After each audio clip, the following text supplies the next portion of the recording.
Hey everyone, it's Muffin. I made a video talking about Diablo 4. A couple of people voiced interest, saying that if I was going to make Diablo 4 content, they were interested.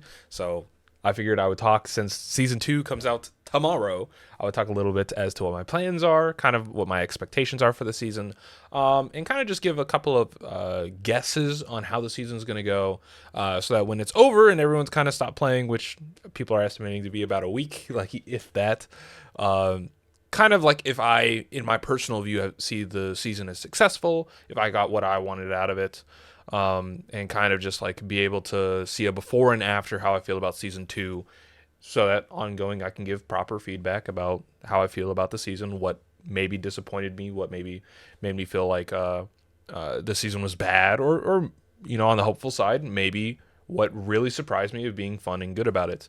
Now, obviously, the main mechanics that they've added is the blood abilities, which is funny because in preparation for this video, I didn't think about the vampiric abilities literally a single time. So, on my tiers of how much do I care about them, obviously it's very low. I don't even know what a single one of them does. So vampiric abilities, do not give a shit at all. I literally just am going to follow a build guide like most people who play the game.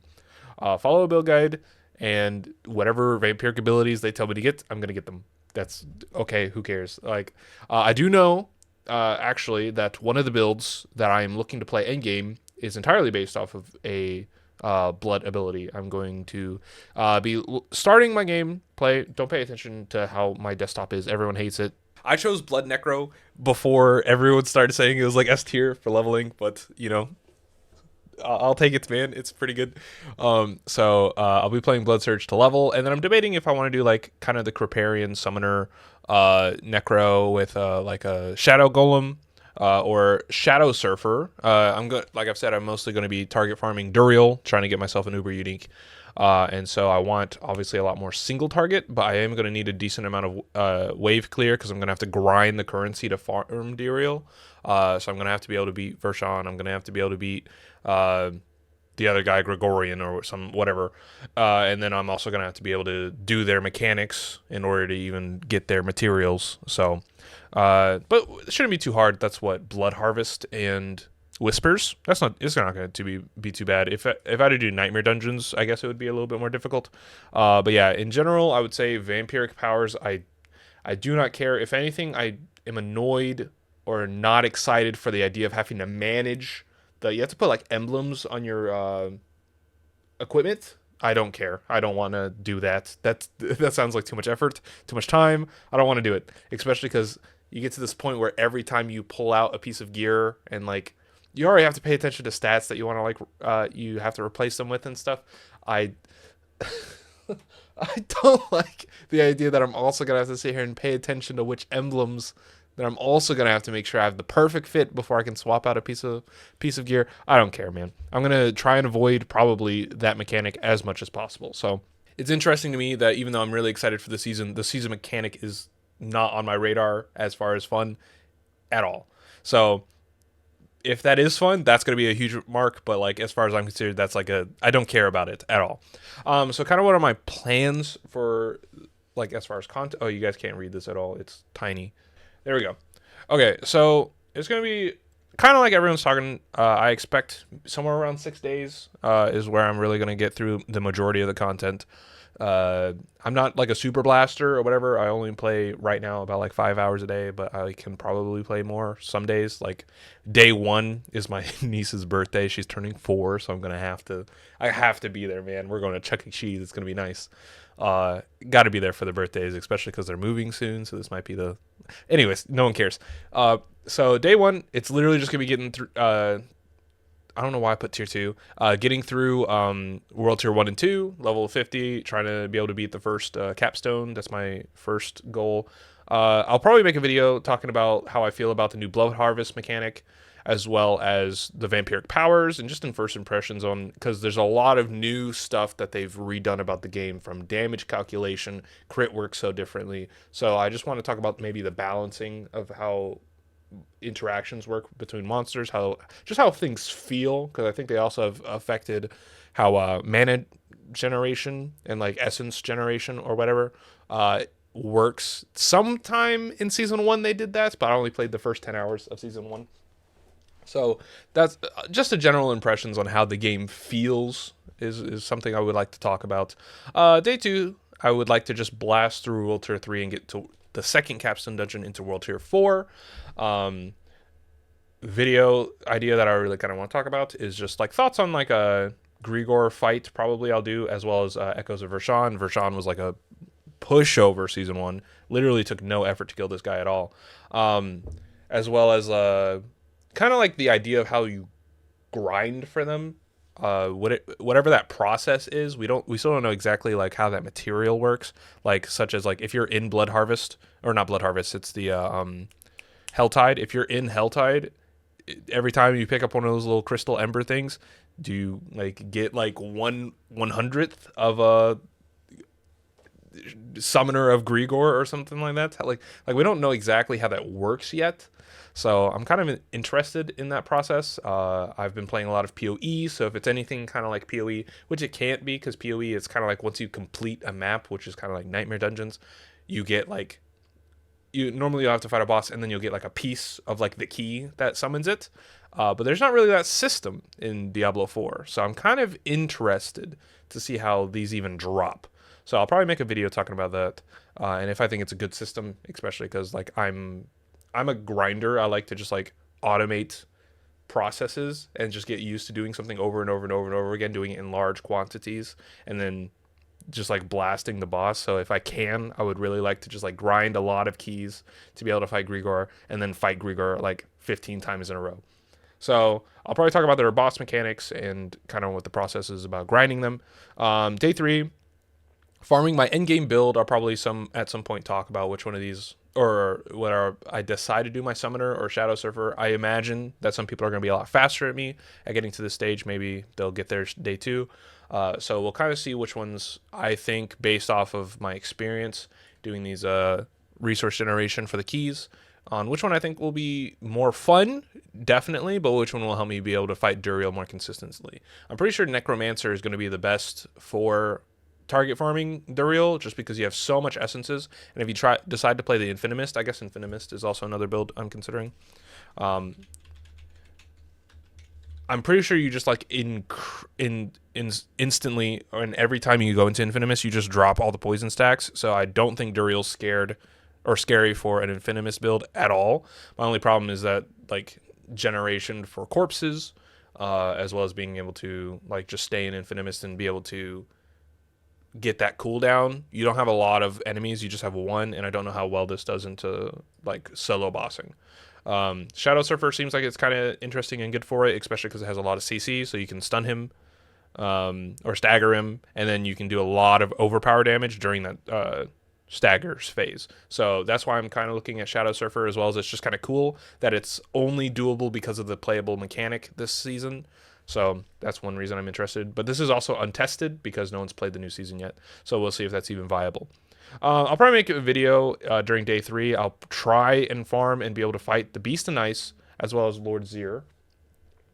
And I'll talk about their mechanics. I want to talk about something else about Lord Zir and Beast and Ice in a second.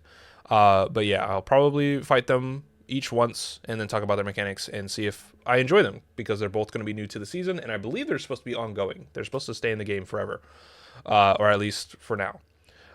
Day 4, grinding for uniques and building up character towards Infinimist build. Or I said Infinimist here, but I do have 2 other options. So definitely day 4, I'll decide definitively which one I want to target farm, and I'll probably start working towards farming Duriel, like my first Duriel key, and then we'll make a video talking about fighting Duriel. And if I can fight Duriel for the first time, then that's going to be day 4. Hopefully we'll be able to beat him. Dude, imagine if an Uber unique drops day 1. Day 4, that'd be sick. First fight. I mean, I doubt it. I hope not, actually. Kind of. It depends. 1, I hope so, because that'd be cool as fuck, especially if it's super rare and I just got super lucky. But then also, I kind of don't, because it should not be that easy to get, as well as I want to make a video talking about how rare it is. I would love to be like, just run so many fights against Duriel, to kind of just like build a giant sample size to really be able to talk about how rare Uber uniques are from them, such as like my main goal for the season is I would like to drop a grandfather. And if you look at his loot table, if you let me pull it up. If you look at his loot table, for necromancers, there's 1, 2, 3, 4, 5, 6 Uber uniques that you can drop from Duriel. So if I don't know what the sample size is going to be that you can drop an Uber unique, imagine that it's 1 in 100. Let's say, like, imagine it's 1 in 100. I still haven't decided if I think that's too high or too low. Probably too low. But say it's 1 in 100. I would have to fight him somewhere around 600 to really expect a grandfather, because I'd have to be able to drop 6 of them to reasonably go, I should have a grandfather by now. So grandfather is like the ideal, but I do want to drop at least 1 or 2 Uber uniques. It really does depend. If it's 1 in 1,000, then yeah, I'm probably not getting one. But I feel like also if it's 1 in 1,000, then them saying he is farmable for Uber uniques is a little ridiculous, and that's also viable. So basically after day 4 onward, I'm just going to be grinding Uber Duriel on repeat until either I drop one or it's so rare that I don't drop one, and I've done like 500 to 1,000 fights, and it's miserable. I say 500. It also depends on how many times you can summon him, because if it takes like 1 hour, like to even farm the resource to fight him, and after 500 hours I do not have it, then I don't know if I'm gonna keep. 500 hours is a lot of hours, so it kind of depends. I want to talk about my expectations on what I think is like fair from a gameplay perspective on how rare Uber unique should be, as this is kind of really the only in-game mechanic that's been introduced, as far as like this being a target farming is a thing, and then 2, being able to like specifically get an Uber unique, I feel like is the main stuff that's been introduced to the game as far as mechanics, to why you would play. So as far as I understand, a lot of people want Uber uniques to stay super rare, but I also think that since they're kind of the only end game, that they shouldn't be, and that like maybe once more end game is in the game, then we can make them uber rare again, and that for now they should probably be brought down, as they kind of are the only chase item in the game. Once you have like your Andariel's Visage, no, Andariel Visage is a uber unique. What am I talking about? Sorry. Once you have your Penitent Greaves or your like Deathless Visage, yeah, I mean, you should, yeah, your game shouldn't be over.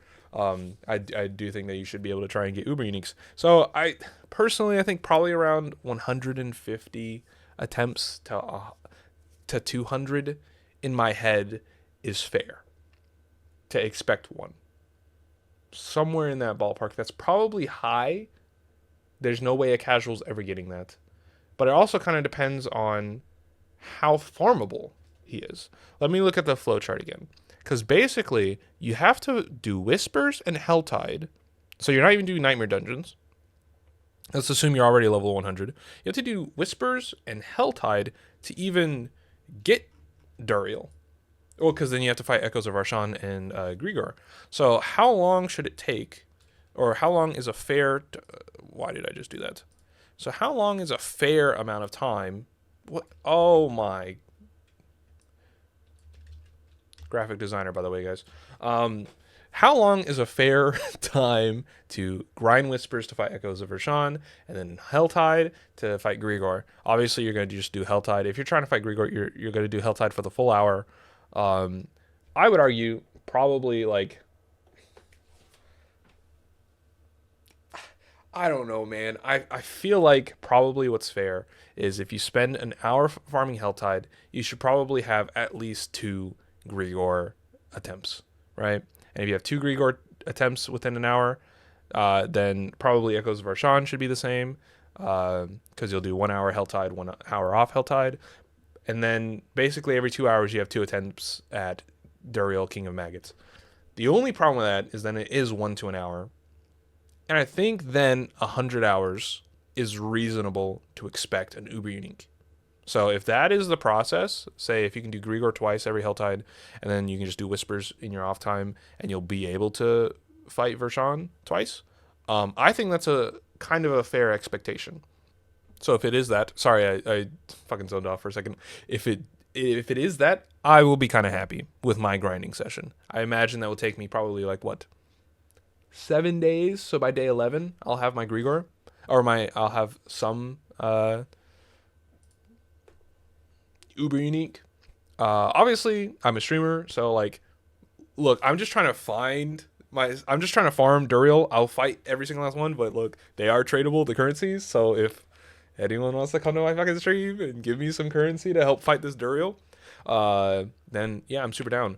I do want to proclaim that I'm not gonna do, at least until I get my first one, I'm not going to do like with people. I'm not gonna do like multiplayer Duriel fights.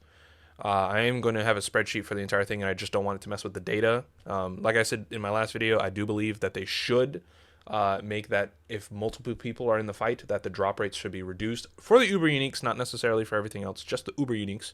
I think that they should be dropped at the same rate for all people, especially because those are supposed to be like rare. They're Uber Uniques.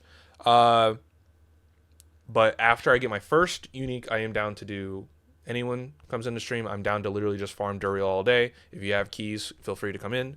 And yeah, that's kind of my expectation. I do want to do Lilith. I will probably kill Lilith before the season's over. I mean, that's like 3 months from now, though. So anyways, that's kind of my expectations for the season. Don't really care about vampiric powers at all. They do not really interest me much. I don't care. The class rework and the combat changes, numerically, I don't care. Look, I'm not a mathematician. I'm not going to sit there and stare at them all the time. But I do like the fact that they try to make overpower and a lot of other like abilities, like primary damage or resource generation abilities, a lot more viable. I was Barbarian for Season 1, and it was miserable trying to level that freaking character. I don't think it's going to be much better this season, but I like that they're trying. And yeah, I think if about 1 in 100 drop rate, if assuming you can fight Duriel once per hour, is a fair expectation for a Uber unique, not necessarily you get to pick one. One thing I wanted to mention before I ended this video, I noticed something very interesting. Okay, I don't have the video still up. I was watching Rob's tier list for which like classes are going to be best to play and like which builds are going to be best to play, and he had up the image that shows all the rarities or all the farmable things from each of the new bosses. There are 5 new bosses being added to the game: Lord Zir, Grigor, Varshan, Beast and Ice, and then Duriel, or Uber Duriel. This is all their loop table, and I was looking at this and I was like, something just feels weird. And the thing that felt weird is I kind of looked at Varshan and I went, Varshan kind of got the short end of the stick. There's nothing here that is unique to him. Like, there's no specific item to farm Varshan for. Like any specific unique. And then I looked at it more and I was like, wait, Grigor doesn't either. So target farming has been added to the game, but I thought it was kind of interesting because if you look at every item on this thing, the only ones that are unique to that boss are these.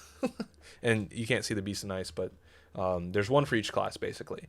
And Grigor and Varshan do not have one at all. And that was interesting to me. And then I thought about it a little bit more, and I was like, wait, but you're going to be farming Grigor, and you're going to be farming Varshan for the resources to even fight Duriel. So it's kind of okay that they don't have their own unique drops. Like, why would they? You're already going to be farming them pretty consistently. They shouldn't be that overpowered. But then I thought, okay, well then Lord Zir and Beast and Ice, what about them? Do they have any, if we rule out Grigor and we rule out Varshan, or if we just rule out competing them against each other, how many do they have that are unique? How many uniques do you get not by fighting Grigor and Varshan? How much reason do you have to stop being on this content train that leads specifically to Duriel, right? Because here's Grigor, here's Varshan. And it's the same fucking list. It's literally the exact same list, which is like one unique per person and per class, except for if you do all classes. Which these can drop from every monster in the game.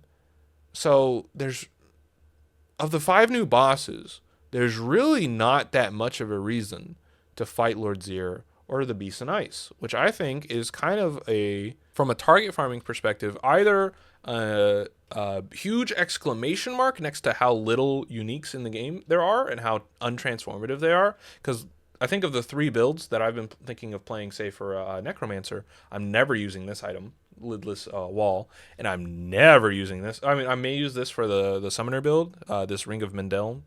I may use that for my Summoner build because it makes them like explode if you have more than 7, some shit. But other than that, like literally, if I ever grind this and get this, then I never really have to fight the Beast and Ice ever again, and I don't have to fight Lord Zir at all, except for just for narrative purposes and completing him. So once I fight him once, I don't need to ever go back, which kind of sucks a little bit because it means the content to grind to the boss is better than the boss. Like,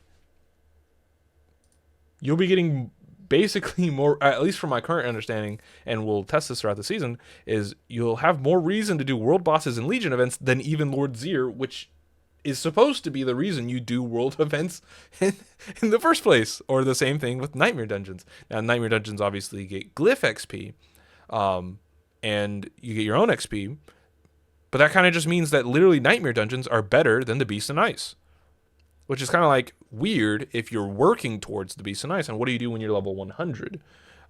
Is like, there's kind of no reason to get to the Beast and Ice at all. At least once you get, like, if you need one of the uniques that they have. And there's only 1 per class, so once you have it, there's no point anymore. So it definitely does super point into Duriel being OP, and kind of like the only in-game mechanic, or at least for the most part, because depending on the drop rates, but you won't have to fight these guys too long. And then him just being a straight road into Lilith and being able to fight Lilith. Hopefully this will make Lilith at least farmable and at least playable for most people, which it wasn't before. But it's kind of interesting, especially when you compare this list against Duriel. And let's look at Duriel and guess which ones other bosses, which uniques here on this list do other bosses have? Fucking none of them. All of these are Duriel in specific.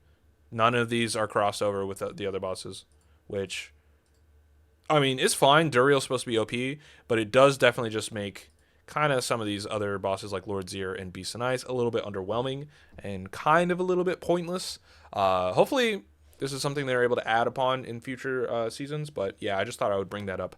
Anyways, yeah, that's kind of just like me talking about what I would like to see and do in season 2, as well as yeah, guys, check me out on Twitch. Anyways, sorry, I'm fucking awkward. Hope you guys have yourself a great day, and as always, I've been Muffin. You guys have been amazing. I'll see y'all next time. Peace.